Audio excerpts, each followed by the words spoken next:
আমাদেরকে কবুল করে নাও। হে আল্লাহ, এই মাতৃভূমিতে যারা সবুজ শস্য শ্যামলকে বাঁচানোর জন্য পানির জায়গাতে রক্তের বন্যা বইয়ে দিয়েছে, আর সেই স্বাধীনতার দিনে আমরাই একরকম বঞ্চিত হয়ে যাচ্ছি। তুই আমাদের বাচ্চাদের মধ্যে হিম্মত ও জজবাত ওরকম সালাহিয়াত দাও আল্লাহ, তারা যেন তাদের এই স্বাধীনতার পতাকাকে জীবনের শেষ পতাকা মনে করে নিয়ে রাখতে পারে।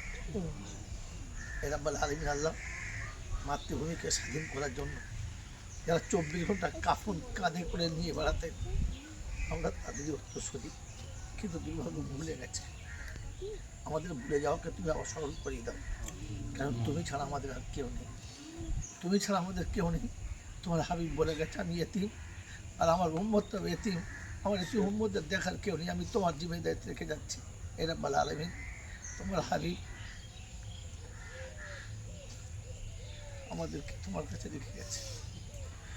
কারণ তুমি আমাদেরকে তোমার রহমতের জান্নাত তলাতে রেখে দাও, আর আমাদের বাচ্চাদেরকে দিনের বাড়ি, ইমানের বাড়ি, ইসলামের বাড়ি, মাতৃভূমির বাড়ি সবাইকে তুমি কবুল করে নাও। এই মাসুম বাচ্চাদেরকে নিয়ে ক্ষুদ্র প্রতিষ্ঠানে দাঁড়িয়ে যতটুকু করতে পেরেছি করেছি।